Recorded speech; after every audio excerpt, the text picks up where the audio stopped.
성경 말씀은 빌립보서 3장 8절입니다.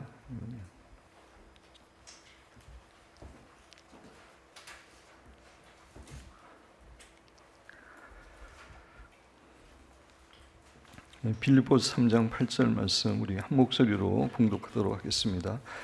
또한 모든 것을 해로 여기면 내주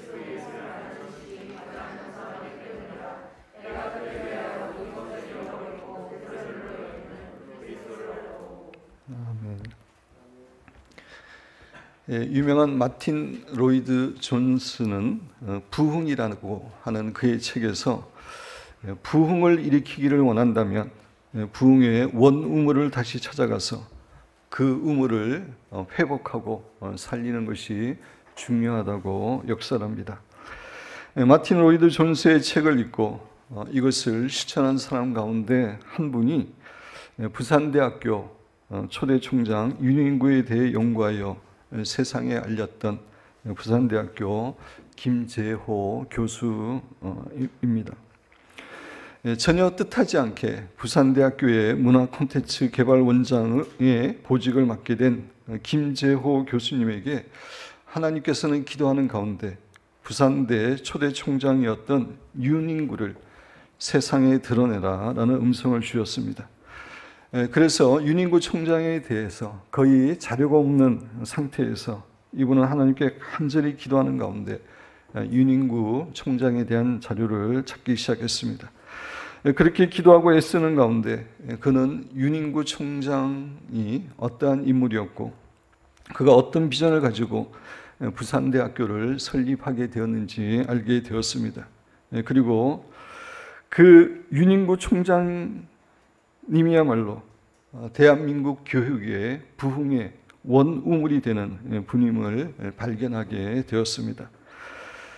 김재호 교수는 자신의 책에서 윤인구를 알아가는 과정을 통해서 자신은 영적 부흥을 경험하게 되었고 이전과는 전혀 다른 삶을 살게 되었다고 고백합니다.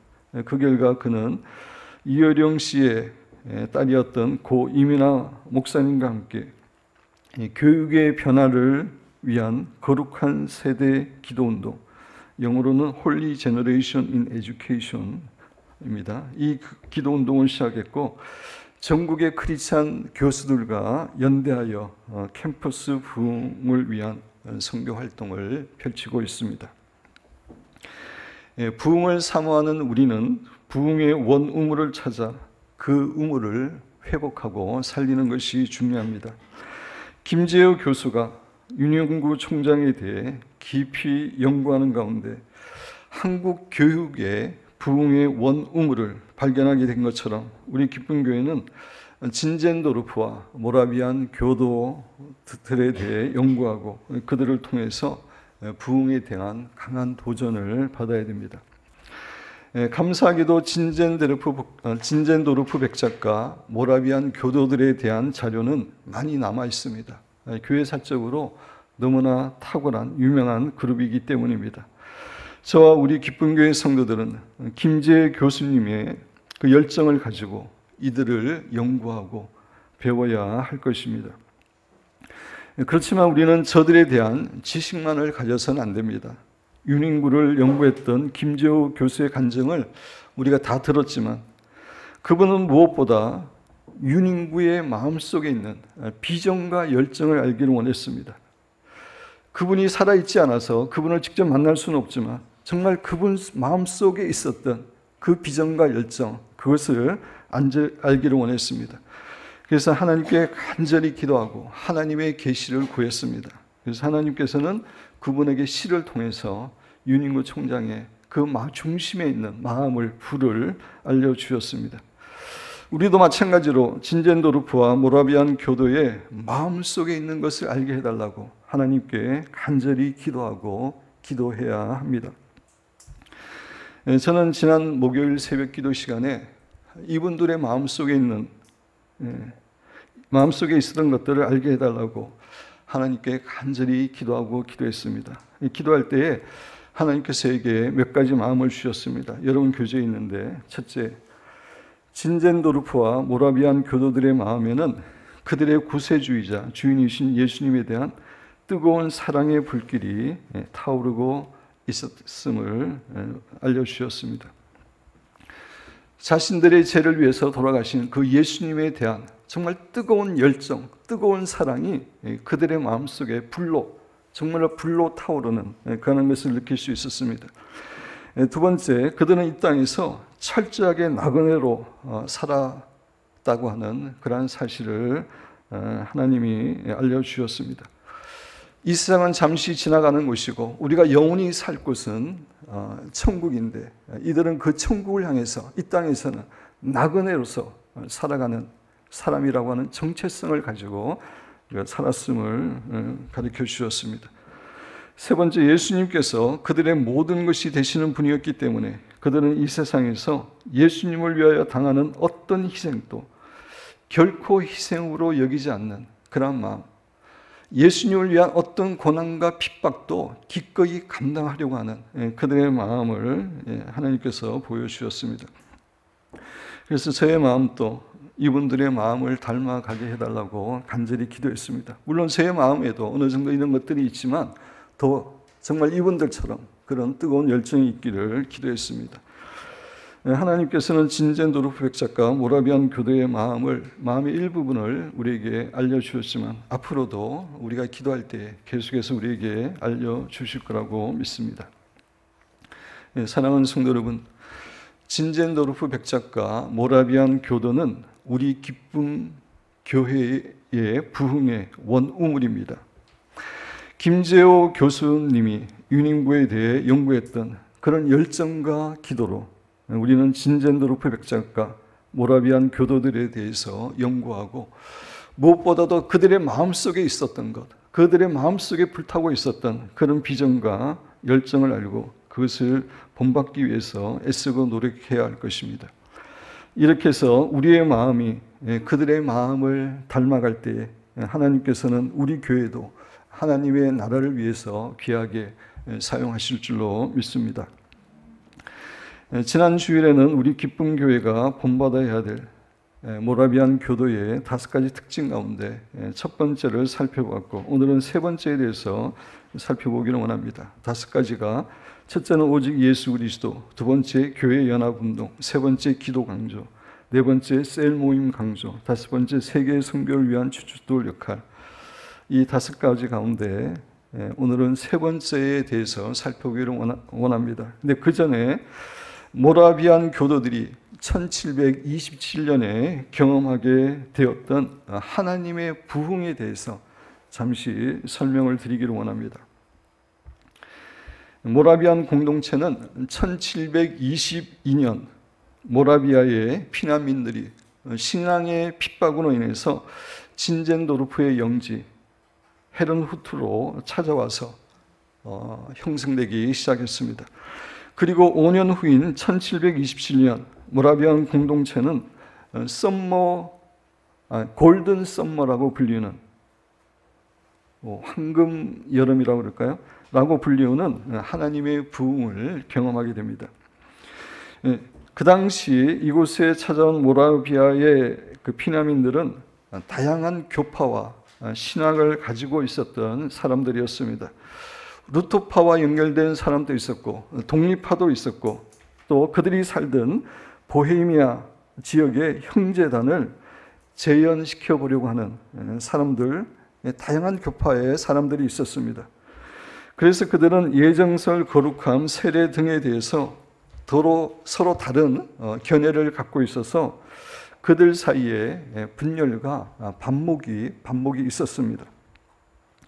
이러한 상황 속에서 진젠도르프 복작은 그들을 하나로 만들기 위해서 헤른후르트 공동체 가정들을 3일간 밤낮으로 신방하면서 요한복음 1장 29절 말씀, 보라 세상 죄를 지고 가는 하나님의 어린 양이로다 라고 하는 말씀을 가지고 권면했고, 5월 12일 주일에는 3시간 동안 교회의 하나됨과 질서와 규율이라는 제목을 가지고 설교를 했습니다.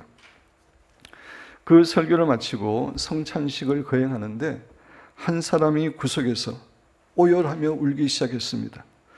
그리스도께서는 나를 위해 살과 피를 주셨는데 나는 저 사람을 형제로 여길 수 없다니 라고 울기 시작했습니다. 거기에 있는 모든 사람들이 그것을 통해서 함께 오열하면서 다른 형제들에 대해서 주의 사랑으로 용납하지 못한 것에 대해서 가슴을 찢고 회개하고 또 서로에게 용서를 빌었습니다. 이렇게 서로 뜨겁게 회개하고 용서하는 상황에서 하나님께서는 오순절날, 성령 하나님께서는 오순절날 120문도에게 임하셨던 것처럼 그들에게 강력하게 임하셨습니다. 그 결과 그들은 소위 골든 썸머라는 놀라운 하나님의 부흥을 경험하게 되었습니다.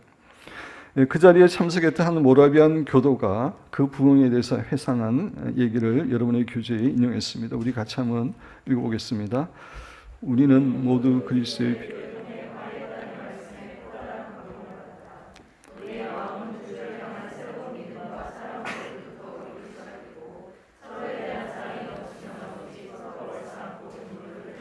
네, 주님의 보혈로 하나 되었다는 그런 말씀을 통해서 또 부흥을 경험하게 되었고 예수님에 대한 더 뜨거운 사랑과 서로에 대한 사랑이 넘치게 되었음을 고백하고 있습니다. 우리 기쁨교회도 이런 하나님의 부흥을 경험해야 됩니다. 지금까지 성령 하나님께서 우리 교회에 여러 번 강력하게 역사하여 주셨지만 그것은 부흥의 맛보기 정도라고 생각합니다. 하나님의 정말 강력한 부흥이 우리에게 임해서 우리가 완전히 변화되고 뒤집어지고 성령님으로 사로잡히는 부흥의 역사가 있어야 됩니다. 그것을 위해서 우리는 계속해서 믿음으로 회개하며 갈망하며 기도해야 할 것입니다. 이렇게 모라비안 교도들이 하나님의 부흥을 경험한 이후로 그들은 완전히 새로운 공동체가 되었습니다. 그들은 다양한 교파와 신학적인 입장을 초월해서 주님 안에서 하나의 공동체, 한 마음의 공동체가 되었습니다. 그래서 그들은 그 한 마음을 가지고 기도에 헌신하고 하나님의 선교에 헌신하는 공동체가 되었습니다. 그래서 오늘은 세 번째 기도 강조 부분에 대해서 함께 살펴보기를 원합니다. 모라비안 교도들은 그렇게 많은 숫자가 아니었습니다. 존 웨슬리가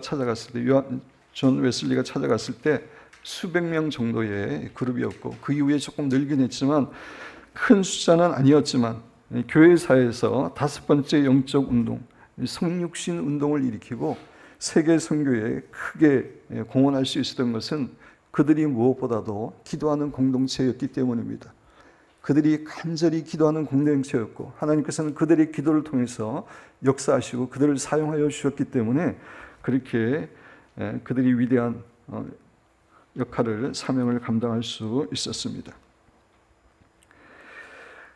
헤른 후트 모라비안 공동체를 이끈 여러분 교재 보시면 진젠도르프는 기도하는 것과 믿는 것 그리고 고요하게 있는 것과 하나님을 바라며 십자가와 일을 꺼리지 않는 것이 그리스도인의 특징이라고 이야기했습니다.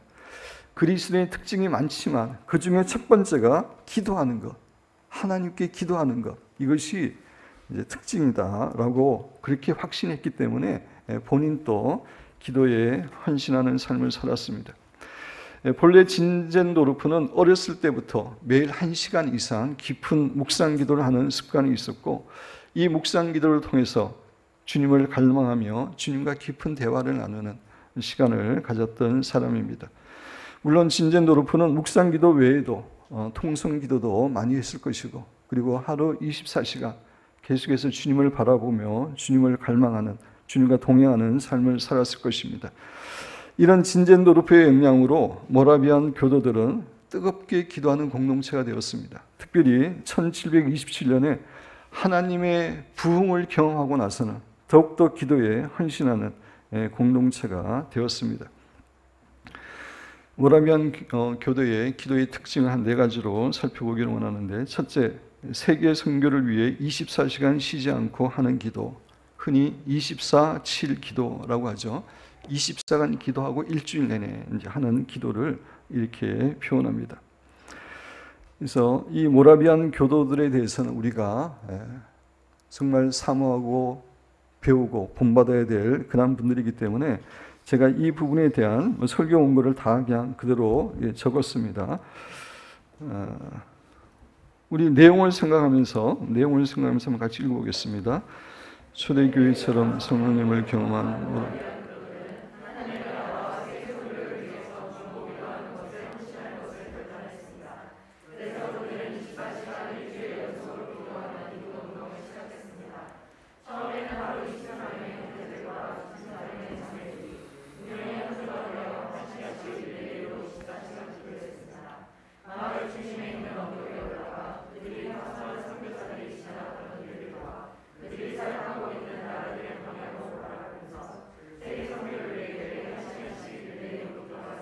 네, 그래서 성령님을 경험한 모라비안 교도들은 선교를 위해서 중보기도 하게 되었습니다. 목숨 걸고. 성령님은 선교의 영이시기도 하죠. 성령이 임하시면 선교에 헌신하게 되는데 그래서 그들은 선교를 위해서 기도에 헌신하기로 시작했습니다. 그래서 처음에는 24명의 형제들, 자매들이 하루에 2명씩 24시간 기도했고 마을 중심에 언덕이 있는데 그 언덕에 올라가서 이제 각국을 향해서 파송되었던 선교사님들이 걸어갔던 그 길들 또 그들이 사역하고 있는 나라들을 바라보면서 그들은 간절히 기도했습니다. 그 신앙계 우리 여의도 순복음교회에서는 신앙계라고 하는 잡지가 나오는데 신앙계에 3월달과 4월달에 내용에 보면은 한 목사님이 이제 한 달 정도 안식월을 얻어가지고 이곳에 방문해서 이곳에서 이제 언덕에서 기도도 해보고 그곳에 있는 박물관도 가보고 그리고 그렇게 이제 써놓은 것을 봤습니다. 그 지금 또 그 언덕에 기도 타워가 있어가지고 많은 사람들이 와서 그 주위를 바라보면서 선교를 위해서 기도함을 이야기하고 있었습니다. 그래서 저도 그 기사를 보면서 한번 꼭 같이 우리 교회 성도들하고 이곳에도 한번 좀 가봐야겠다 그런 마음도 가지게 되었습니다.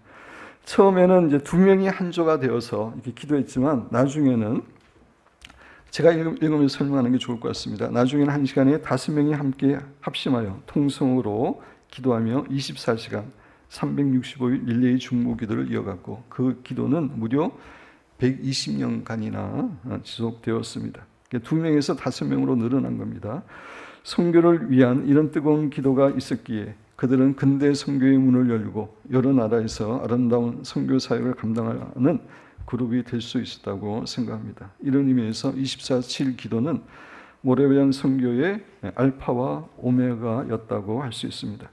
나중에 이 중보 기도는 100년 기도 운동이라고 120년이지만 100년 기도 운동이라고 불렸고 이 기도는 18세기 영국과 미국을 중심으로 일어난 제1차 영적 대각성이라는 부흥 운동을 일으키는 불쏘시개의 역할을 감당하게 되었습니다. 지금 또 유럽과 미국은 아이합이 대표적인 단체인데 유럽과 미국 전 세계에서 영적 각성과 선교 완성을 위해서 24시간 7일 내내 365일 쉬지 않고 기도하는 운동이 활발히 전개되고 있는 것은 바로 모라비안 기도 운동의 연장선이라고 볼 수 있습니다. 또 하나님께서는 최근에 우리 기쁨 교회에게도 이런 24/7 기도를 하는 교회가 되라고 하는 그 비전을 주셔서 우리는 기도하면서 준비하고 있습니다. 우리 교회는 모라비안 교도 스타일보다는 아이합 스타일의 그런 찬양도 하고 또 함께 기도도 하는 그러한 스타일의 24시간 기도하는 교회가 되기를 원하고 있습니다. 이제 성전 건축이 완공이 되고 또 하나님께서 좀 성도들을 더 보내주시면은 그렇게 계획을 세워서 하려고 생각하고 있습니다. 두 번째, 소그룹 기도. 진젠도르프와 모라비안 교도들은 소그룹 기도도 매우 강조했습니다. 헤른후트 조직의 최소 단위가 밴드, 반이라고 이렇게 번역을 했는데 밴드였는데 이 밴드는 2-3명의 사람이 구성되어 있었고 그 반은 성별 혹은 결혼 여부에 따라 조직되었으며 일주일에 2, 3회 저녁 7시, 6시에 주로 모임을 가졌습니다. 오늘날로 이야기하면은 목장 같은 건데 한 2-3명 정도의 그런 소그룹이 모여서 서로 나누고 기도하는 그런 시간을 가졌습니다. 참고로 1738년 존 웨슬리가 헤런후트에 방문했는데 부흥이 일어난 이후 한 11년 있다가 방문한 거죠. 모라비안 공동체는 약 90개의 밴드가 있었다고 합니다. 그러니까 한 수백 명 정도 되는, 200-300명 정도 되는 그 정도 모라비안 교도였습니다. 그 이후에 좀 더 커졌겠지만,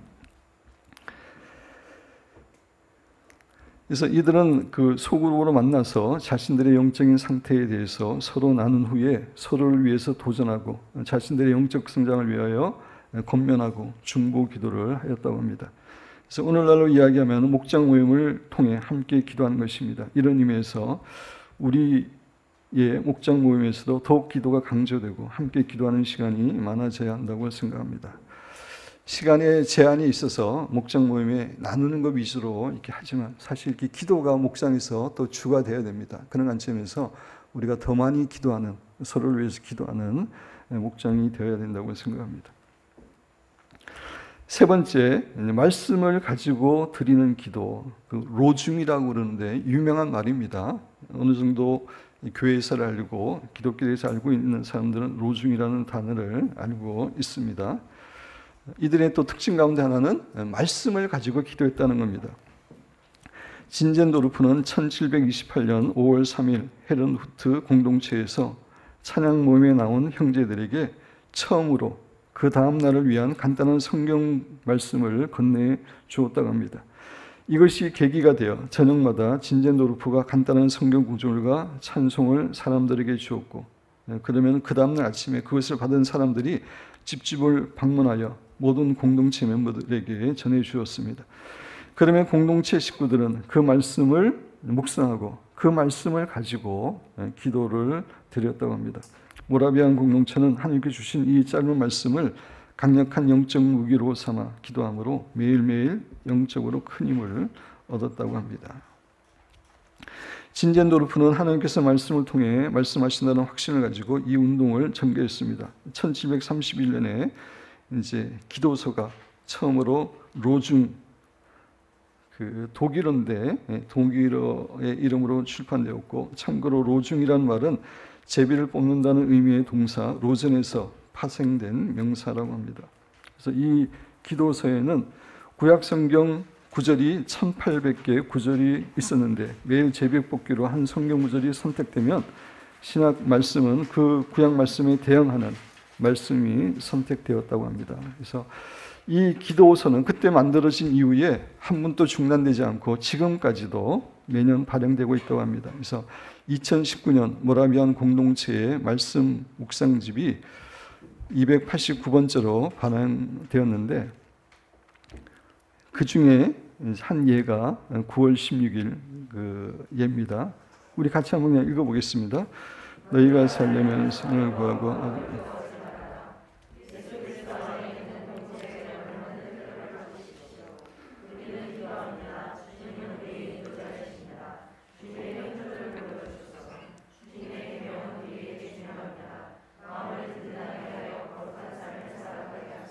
그래서 이런 기도서가 있어가지고 이 기도서를 보면서 묵상하면서 이 말씀을 가지고 또 하나님께 깊이 기도하는 그런 생활을 했습니다. 성도 여러분, 그 말씀을 가지고 기도하는 것이 너무나 중요합니다. 제가 기도에 대해서 여러분에게 강의할 때마다 말씀을 가지고 말씀을 묵상하면서 기도하는 것에 대해서 강조를 하는데, 정말 기도의 깊은 그런 세계에 들어갔던 사람들은 다 말씀을 가지고 기도했습니다. 그 중에 하나가 잔느 기용이죠. 기도의 정말 대가입니다. 탁월한 기도의 사람인데 하나님을 경험하는 기도라는 책에서 기도 중에는 하나님의 말씀을 묵상해야 됩니다. 그러나 이것을 아는 사람은 그리 많지 않습니다. 말씀이 없는 기도는 공허한 기도입니다. 하나님은 이런 기도를 원하지 않으며 그래서 저 또한 그런 기도를 추천하지 않습니다. 정말 깊은 기도를 한 분인데 기도에는 반드시 말씀 묵상이 있어야 됨을 이야기하고 있습니다. 말씀 묵상하는 가운데 그 말씀을 가지고 하나님께 기도해야 됨을 교훈해 주고 있습니다. 그래서 제가 우리 교회에도 이제 강조를 많이 하고 있는데, 그래도 제가 이렇게 기도할 때 보면은 그렇게 많은 분들이 말씀을 깊이 묵상하면서 기도하고 있지는 않은 것 같습니다. 제가 봤을 때는 하여튼 그 퍼센티지가 얼마 되지 않은데, 정말 우리가 깊은 기도로 들어가려면은 말씀을 묵상하면서 기도해야 됩니다. 말씀 없이 기도 막 통성으로 기도하면은 자기의 가치관과 사고가 점점 더 굳어집니다. 도리어 그것이 강화됩니다. 그래서 말씀을 가지고 기도해야지 하나님의 뜻을 알게 되고 하나님의 말씀에 자기의 생각을 바꾸고 가치관을 바꾸고 주님을 알아가는 그러한 깊은 기도를 할 수 있습니다. 그런 관점에서 우리 교회도 여러분 통성기도나 교회 와서 기도하실 때 더 많이 말씀을 묵상하시면서 말씀을 가지고 기도하셨으면 좋겠습니다. 네 번째, 예전을 통한 기도와 삶으로 드리는 기도. 기도에 있어서 헤런 후트의 모라비안 공동체는 자유롭게 기도할 수 있었지만 예전적 기도도 하겠습니다. 예전적 기도라고 하는 것은 기도에 그 기도서가 있어가지고 그걸 보면서 기도하는 것을 이야기합니다. 예전은 교회 또는 관례에 따라 규정된 공공장소에서 드리는 기도나 예배의식서. 예를 들어서 이제 사회자와 회중이 그렇게 하면서 또 이제 기도를 드렸는데, 현재 우리 교회 예배에서는 하지 않지만 보통 이제 교회에서 그 교독이라는 게 있죠, 그죠? 성경 말씀을 교독하는데 성경 말씀 아니지만 이런 이제 기도를 사회자와 회중이 이게 교독하면서 기도하는 방식으로도 기도했다고 합니다. 그리고 모라비안 교도는 삶으로 기도 드리는 것을 강조했습니다. 기도 시간이나 예전을 가지고 기도하는 것뿐만 아니라 그들의 삶이 기도가 되기 위해서 정말 성령님과 동행하는 가운데 그들의 삶 자체가 예배가 되고 기도가 되기 위해서 그렇게 헌신했다고 합니다.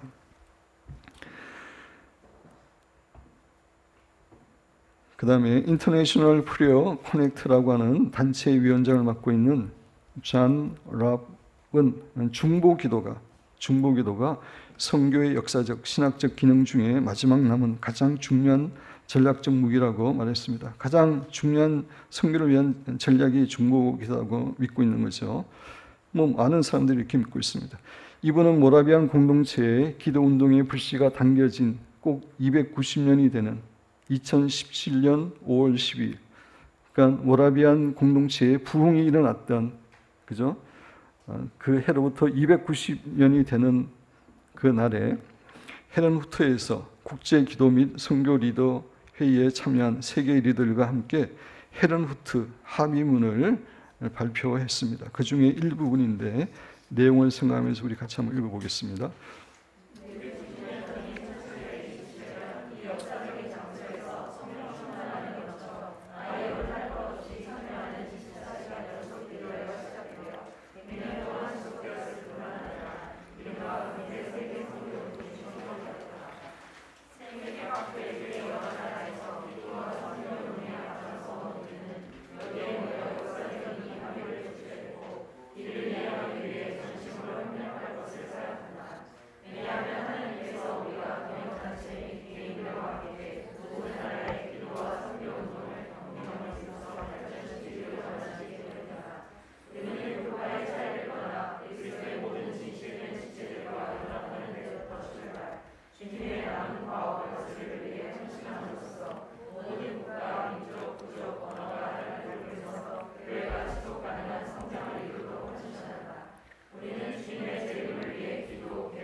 예,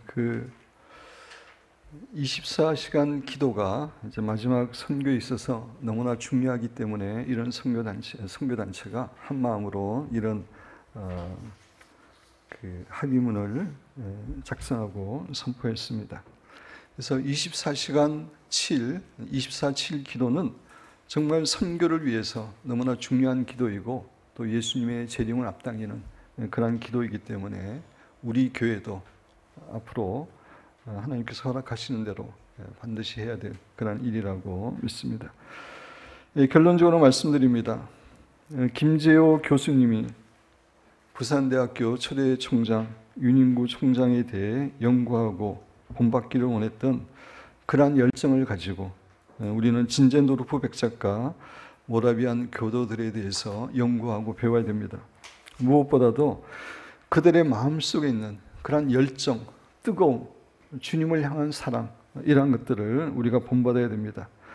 모라비안 교도는 참으로 기도에 헌신하는 무리들이었고 그 기도를 통해서 세계 선교에 크게 공헌을 했습니다.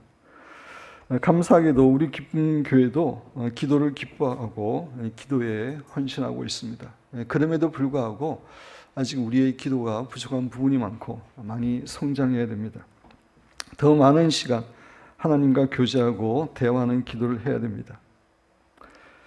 모르겠습니다. 제가 대충 느끼기에는 우리 교회 성도들은 한 10% 정도는 하나님 묵상하지만 90% 정도 막 통성으로 이렇게 기도하는데 한 50% 정도까지 묵상 기도가, 교제하는 기도가 늘어야 된다고, 우리가 발전해야 된다고 생각합니다. 그리고 성경 말씀을 깊이 묵상하면서 그 말씀을 가지고 기도하는 것을 더 발전시켜야 됩니다. 여러분 기도하실 때 정말 성경 말씀을 많이 묵상하시기 바랍니다. 그래서 기도는 말씀 묵상이 돼야 되고 말씀 묵상은 기도가 돼야 됩니다. 이게 분리되면 안 됩니다. 그런 기도를 우리가 해야 됩니다. 목장 모임에서 서로를 위해서 또 중보하는 시간을 높여야 되고 때가 되면 우리는 24/7 기도하는 교회로 변화되어야 됩니다.